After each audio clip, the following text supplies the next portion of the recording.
Assalamualaikum warahmatullahi wabarakatuh. Apa kabar anak-anak? Semoga kalian masih tetap semangat dalam mengikuti pelajaran hari ini. Baiklah, kita akan masuk kepada pelajaran Pendidikan Agama Islam dan Budi Pekerti untuk kelas 7.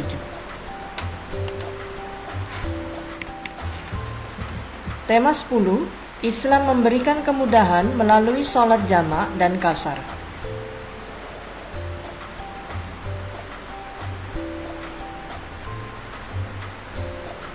Submateri kita kali ini adalah aku ingin tahu ketentuan sholat jamak.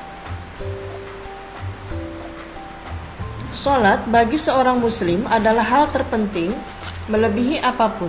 Sampai-sampai Rasulullah SAW ketika menjelang wafatnya berpesan agar umatnya tidak meninggalkan sholat dalam keadaan apapun. Sholat dalam adalah tiang agama. Siapa yang mendirikan sholat, ia mendirikan agama. Siapa yang meninggalkan sholat, ia telah merobohkan agama.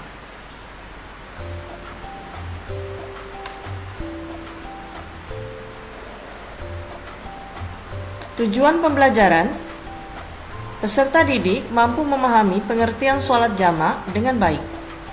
Peserta didik mampu mengidentifikasi tata cara sholat jamak dengan baik.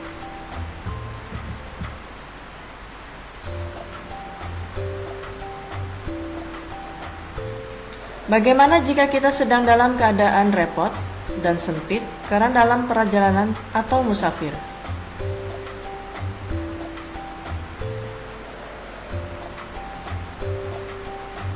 Dalam kondisi semacam ini, sholat dapat dilakukan dengan cara yang lebih mudah, yaitu digabungkan dari 2 waktu menjadi 1 waktu, atau diringkas dari 4 menjadi 2. Alhamdulillah, Allah Subhanahu wa Ta'ala memberi kemudahan kepada kita semua. Semoga kesulitan hidup kita yang lain juga selalu diberi kemudahan oleh Allah Subhanahu wa Ta'ala. Sholat jamak. Sholat jamak artinya adalah sholat fardu yang dikumpulkan atau digabungkan. Maksudnya, sholat jamak menggabungkan 2 sholat fardu dan mengerjakannya dalam 1 waktu saja. Sholat jamak boleh dilaksanakan pada waktu sholat yang pertama, jamak takdim, maupun pada waktu sholat yang kedua atau jamak takhir. Hukum sholat jamak adalah boleh bagi orang yang berada pada kondisi darurat, seperti dalam perjalanan jauh.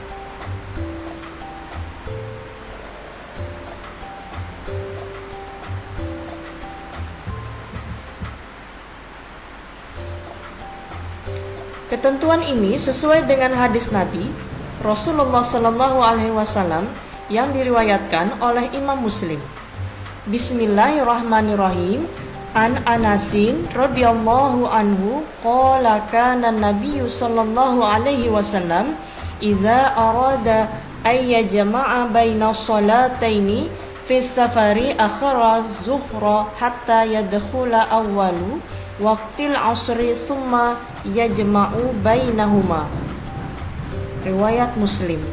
Artinya, dari Anas radhiyallahu an berkata, apabila Nabi Muhammad sallallahu alaihi wasallam hendak menjamak antara 2 salat ketika dalam perjalanan, beliau mengakhirkan salat zuhur hingga awal waktu zuhur, hingga awal waktu asar. Kemudian beliau menjamak antara keduanya. Hadis riwayat Muslim.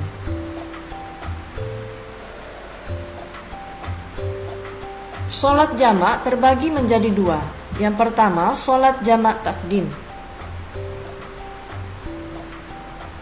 Sholat jamak takdim adalah sholat yang dilakukan dengan cara menggabungkan 2 sholat fardu dan dilaksanakan pada waktu sholat fardu yang pertama. Contoh, sholat zuhur dan asar dilaksanakan pada waktu zuhur. Demikian juga sholat maghrib dan sholat isya dilaksanakan pada waktu maghrib. Cara melaksanakan sholat jamak takdim adalah mendahulukan sholat fardu yang pertama, lalu sholat yang kedua. Berniat jamak takdim dan mengerjakannya berturut-turut, tidak boleh diselingi dengan perbuatan lain. Setelah sholat melaksanakan sholat zuhur, langsung melaksanakan sholat asar. Begitu juga setelah melaksanakan sholat maghrib, langsung melaksanakan sholat isya.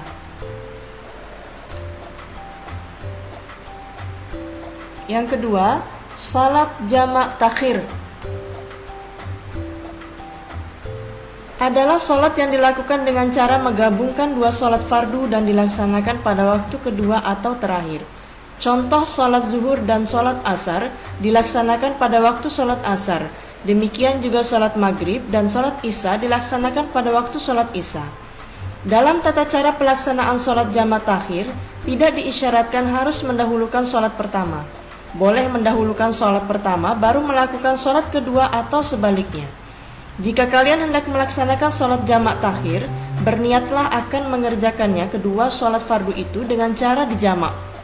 Pelaksanaan dua salat fardu tersebut dilakukan secara berturut-turut dan tidak boleh diselingi oleh perbuatan lain. Setelah selesai melaksanakan salat asar, langsung melaksanakan salat zuhur, begitu juga setelah melaksanakan salat isya, langsung melaksanakan salat maghrib atau sebaliknya. Setelah selesai melaksanakan salat zuhur, langsung melaksanakan salat asar, begitu juga setelah melaksanakan salat maghrib, langsung melaksanakan salat isya. Syarat melaksanakan salat jamak adalah sebagai berikut. Pada saat sedang melakukan perjalanan jauh, jarak tempuhnya tidak kurang dari 80.640 km. Perjalanan yang dilakukan bertujuan baik, bukan untuk kejahatan dan maksiat. Sakit atau dalam kesulitan, salat yang dijamak salat adaan atau tunai, bukan salat qadha. Berniat menjamak ketika takbiratul ihram. Alhamdulillah anak-anak, sampai di sini dulu materi kita kali ini. Semoga kalian dapat memahami pemaparan yang telah Ibu sampaikan. Kita akan bertemu lagi minggu depan dengan materi yang berbeda. Wassalamualaikum warahmatullahi wabarakatuh.